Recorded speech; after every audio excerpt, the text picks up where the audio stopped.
Time isolate is chapter 3 in cooling classification. तो chapter 3 time को हम capital T with in square bracket से denote करते हैं, ठीक है। तो isolate in time is chronological division. Chronological का मतलब होता है टाइम से रिलेटेड, ठीक है। तो इसमें पहले तो आपको क्या दे रखे हैं, A1, A2, A3, A4, A5। इसमें क्या है, इजोइक, प्लेजोइक, अमीजोइक, ये सारे क्या है, डायनासोर्स के टाइम थे या फिर जब ह्यूमन सिविलाइजेशन प्रॉपरली नहीं बनी थी तो उसके टाइम में। तो अगर इसकी कोई बुक है तो आप यहाँ से टाइम का डिवीजन लेंगे, तो अब आप क्या लगाएंगे, A2 लगाएंगे अगर प्लेजोइक है तो, ठीक है। फिर जब हमारा बिफोर क्राइस्ट का टाइम स्टार्ट हुआ तो हम B, C और D को यूज़ करते हैं, ठीक है। AD को फिर उसके बाद AD का टाइम स्टार्ट हो गया, अब हम इस तरीके से नहीं यूज़ करते हैं। पहले वाली वीडियो में टाइम आइसोलेट का यूज़ बता रखा है, पर आपको एक बार देखना होगा कि टाइम कहाँ से कौन सी जगह से लेना है, ठीक है। जैसे अभी 2024 चल रहा है तो 2024 का नंबर कहाँ से लेंगे आप, P से, क्योंकि ये 2000 से लेके 2099 के बीच में आ रहा है, ठीक है। अब नीचे आ जाते हैं। टाइम आइसोलेट को दो तरीके से डिवाइड कर रखा है, एक तो आपका ईयर वाइज है, एक आपका है फीचर टाइम। फीचर टाइम ऐसा होता है जैसे इसका कोई ईयर वगैरह नहीं है पर ड्यूरेशन है कोई। तो डे टाइम हो गया अगर तो आप स्मॉल सी लगाओगे, नाइट टाइम हो गया तो स्मॉल डी लगाओगे। ऐसे सीज़न अगर दे रखा है कोई, अगर नहीं है सीज़न, सिर्फ सीज़न का नाम है तो N आ गया। अगर स्पेसिफाइड सीज़न है जैसे स्प्रिंग, समर, तो N1, N3, N5, N7, ठीक है, इन सब को यूज़ करता है। अब जैसे स्नो का टाइम है या फिर कोई भी बारिश का टाइम है तो वेट या ड्राई, जैसे सूखा पड़ा है, ऐसे टाइम के लिए भी आपको अलग अलग टाइम दे रखे हैं, अलग अलग सिंबल्स दे रखे हैं उन्हें डिनोट करने के लिए। तो टाइम आइसोलेट यहीं पे ख़त्म नहीं होता है। एक बार ये टाइम आइसोलेट के बारे में हम इसके रूल्स और पढ़ लेते हैं। अब टाइम आइसोलेट दे रखा है। टाइम आइसोलेट का वैसे आपको पेज नंबर क्या है, 2.7, यानी टाइम आइसोलेट कहाँ पे मिलता है आपको, 2.7 में, पार्ट 2 में of cooling classification. Time isolate को हम सिंगल इन्वर्टेड कॉमा से दिखाते हैं। इन्वर्टेड कॉमा दो होते हैं, ऐसे जब हम लगाते हैं किसी कोटेशन मार्क में तो दो यूज़ करते हैं, पर हम टाइम आइसोलेट के लिए सिर्फ एक यूज़ करेंगे, ठीक है। तो T1 जो है वो फिक्स टाइम है, लीनियर ईयर्स बोलते हैं इन्हें। जैसे एग्जाम्पल आ गया, जैसे 1055 दे रखा है अगर ईयर आपका, तो उसमें E आता है। E के बाद आप क्या लगाते हो, 55। जो लास्ट के 2 ईयर होते हैं उन्हें आप यहाँ लगाते हो, और जो सेंचुरी है आपकी, जो आपका टाइमलाइन है वो आप यहाँ से लेते हो, ठीक है। जो 1000 में आपका टाइमलाइन चल रहा है उसे आप यहाँ से लेते हैं, ठीक है। अगर आपको 1800 दे रखा है तो 1800 में क्या आता है, M आता है, और इसके लास्ट 2 ईयर्स जो 00 है वो हमने यहाँ लगा दिए, ठीक है। टाइम टू सीजन होता है, ये मैंने, तो जो टाइम है उसमें एक रूल वाले पार्ट में, पार्ट 1 में आपको LED दे रखा है। LED is for latest effective decade, ठीक है। तो इसमें जो फोकस, तो इसका क्या मतलब होता है, whenever the focus in time is prescribed to be the effective decade, the decade number is to end with, ठीक है। अब इसको आप यूज़ कब करोगे, इसमें क्या होता है ना कि आप इफेक्टिव डिकेड के अकॉर्डिंग चलते हो, ठीक है। इफेक्टिव डिकेड का मतलब होता है कि जैसे ये रखा है 1920, तो 1920 में आपको इस डिकेड क्या होता है, आपका 10th वाला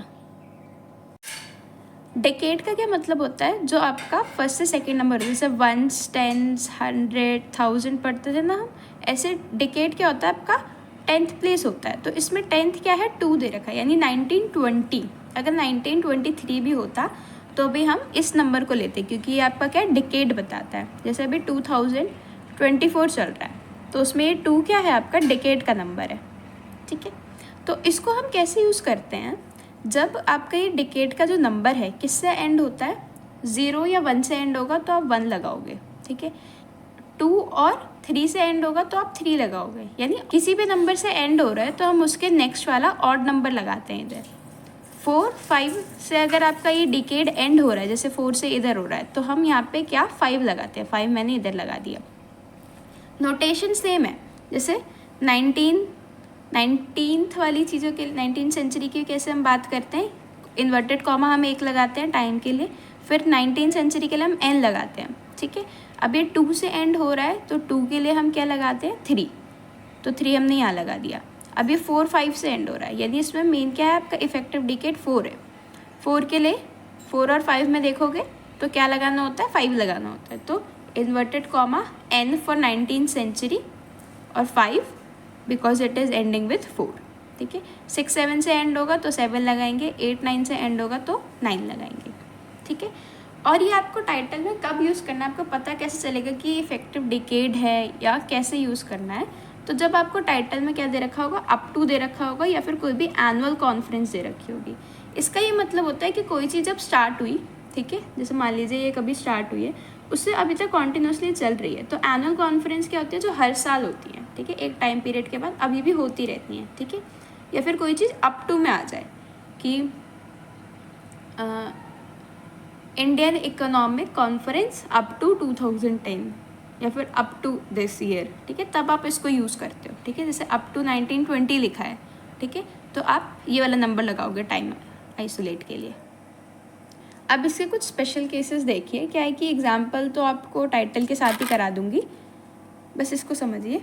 अगर किसी भी टाइटल में आपको दे रखा होता है बिफोर, यानी अगर बिफोर का केस है, इस तरीके से एक बैकवर्ड एरो लगाएंगे। For example history of Indian national movement before 1957, before 1947, ठीक है। तो इसमें हिस्ट्री हमारी मेन क्लास हो गई, तो वी हमने इधर लगाया है। अब हिस्ट्री का ना एक स्पेशल केस होता है, चाहे इसे आप अभी याद कर लो या बाद में।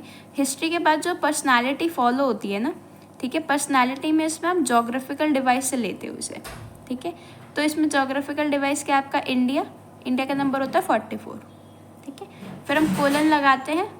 51 का मतलब होता है मूवमेंट फॉर फ्रीडम करके कुछ है उसका, तो एक बार आप चेक कर लीजिए। 51 इसमें आता है, नेशनल मूवमेंट्स के लिए हम यूज़ करते हैं, ठीक है। फिर इन्वर्टेड कॉमा लगाया। अब बिफोर 1947 है, इसमें इफेक्टिव डिकेड नहीं है, पर इसमें बिफोर का केस आ रहा है, तो इसमें हम क्या करेंगे, नॉर्मली अपना पहले टाइम आइसोलेट बनाएंगे। 19 के लिए यूज़ होता है n, एक single inverted comma, to connect time isolate, फिर 47 लगाते हैं हम लास्ट के 2 ईयर्स, ठीक है।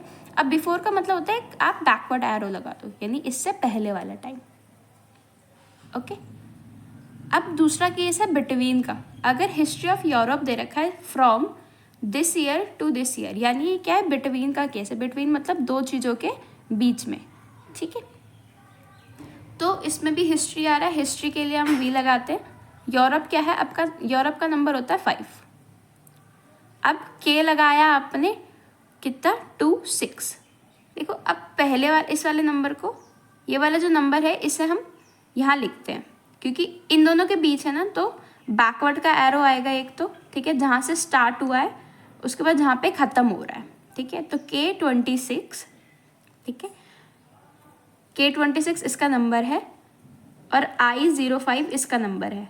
तो ये यहाँ से यहाँ तक जा रहा है, पर हमें हमेशा बैकवर्ड साइन ही यूज़ करना होता है। तो इधर हम लगाते हैं, यहाँ से स्टार्ट हुआ, ये स्टार्टिंग पॉइंट है आपका, और यहाँ पे फाइनल एंड हो रहा है। तो यहाँ पे बिटवीन का नंबर होता है कि पहले आप स्टार्टिंग ईयर को बाद में लगाते हो, फाइनल ईयर को पहले लगाते हो, और उनके बीच में एक बैकवर्ड एरो लगाते हो। ये होता है बिटवीन का केस, ठीक है। तो टाइम आइसोलेट यहीं पे ख़त्म होता है। ये केसेस तुम्हारे क्वेश्चंस में बहुत कम आएंगे, पर एक बार ही जान लेना इंपॉर्टेंट होता है। तो that's it for the video. Thank you for watching.